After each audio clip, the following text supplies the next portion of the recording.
Hello everyone. In the last presentation, we have seen that what are the determinants of individual supply, and as I told you that there could be many determinants which determines the supply of a commodity in the market. Now we will see that what are the determinants of market supply. So as you could see that number of firms in the market, means of transportation and communication, and future expectations regarding prices. Now, what do we understand by number of firms in the market? Number of firms in the market means when more number of firms joins the market, it automatically increases the supply of the commodity. So, due to large number of production and producers producing that commodity, supply increases in the market. So, when only we were talking about one firm into the market, it was connected to the individual supply, but when many firms are collectively producing and supplying to the market, the supply increased, quantity supply increased, and that is why it is a component of market supply. Now, means of transportation and communication, how could we correlate this? Because a proper infrastructure consists of good transportation and communication.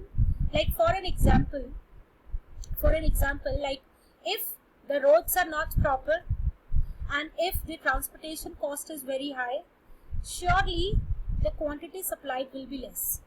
So if there is a good infrastructure, good transportation and communication is there, definitely at the end of the day, total market supply will increase and more number of suppliers will be able to supply into the market just because of good transportation and communication. Now, future expectations regarding price. Now, suppose if market sellers are just came to know that in future the prices will be high, what will they happen? They will hold their sale right now because they will think that whenever the price will increase, they will surely sell their commodity at that particular time. So, it goes vice versa also. So, when there is a future expectations of decrease in price, they start selling more commodity now. And when there is a future expectation of increase in price, they hold their selling commodity right now so that in future more number of commodities can be sold. So these were the three determinants of market supply. Now the next is law of supply. Law of supply says that there is a positive relationship between price and quantity supplied by keeping other factors constant. So we have to keep this thing in mind that law of supply always talks about the relationship between price and quantity supplied. And the law of supply states that whenever there is a positive relationship between price and quantity supplied, we are keeping other factors constant. So the seller is willing to offer more quantity of the commodity for a sale at a higher price of the commodity, and vice versa. Vice versa means less price, less quantity supplied will be there in the market. And one more thing which we need to remind again and again, that we will keep other factors constant. So law of supply does not include any impact of prices of other goods, change of technology, change in the input prices of production, organization's objective, so like that. So now what are the assumptions? As I told you, like in the last slide also, the assumptions are that we will be keeping the other factors constant. We will be thinking that other factors are constant, and that term is also called ceteris paribus. So in other words, the direct relationship between supply of a commodity and its own price holds when the following assumptions are satisfied. So assumptions means that there will be only one-sided impact. The impact of price will be on the quantity supplied, and we will be keeping other factors constant, like other goods price will not change, do not change, cost of input is not supposed to change, cost of technology or no technology is supposed to change in the production process, and there is a very rational objective. Firm is not or looking to change in their objectives, and they are not into the process of changing their objectives often. So these will be the assumptions which we need to carry in our mind whenever we are talking about the law of supply. Now, what is supply schedule and supply curve? As I generally tell my children that whenever we are talking about supply is always a tabular statement. So schedule is a tabular statement which shows that what quantity will be supplied and at what price. So schedule is a tabular representation, and on the basis of this tabular representation, the curve is defined, which is a graphical representation.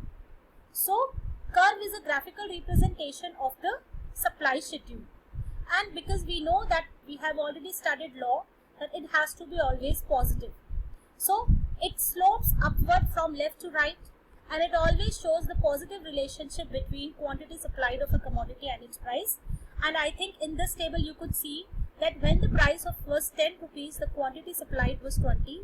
As price increased from 10 to 12, quantity supplied also increased from 20 to 40.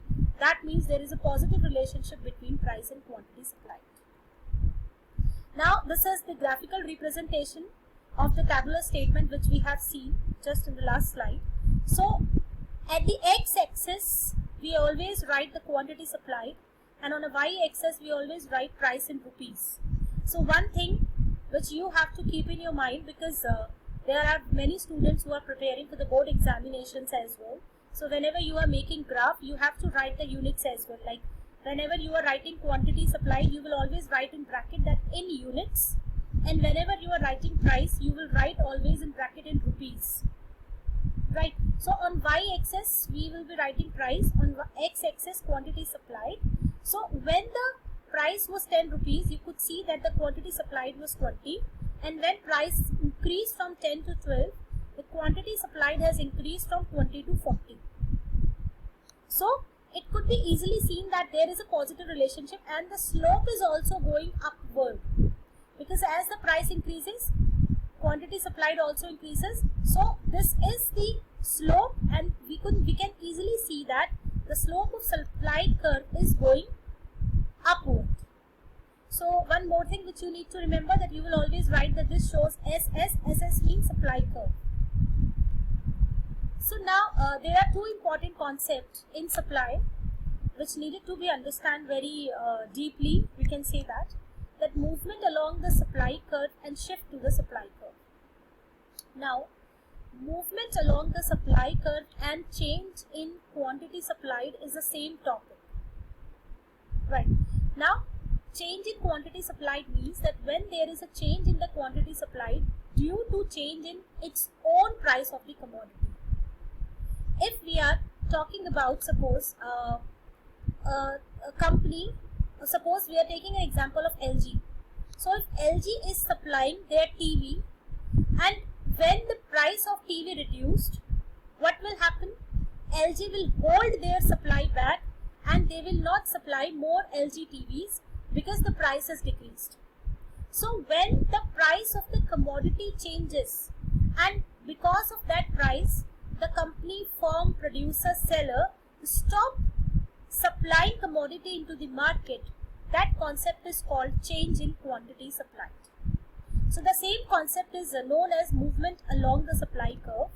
So when the quantity supplied for a commodity changes due to changes in its own price, and while keeping other determinants of supply fixed, so we will be just keeping all the factors constant, and we will be just talking about the change in its own price of the commodity, and we will see the impact of the price of that commodity onto the quantity supplied.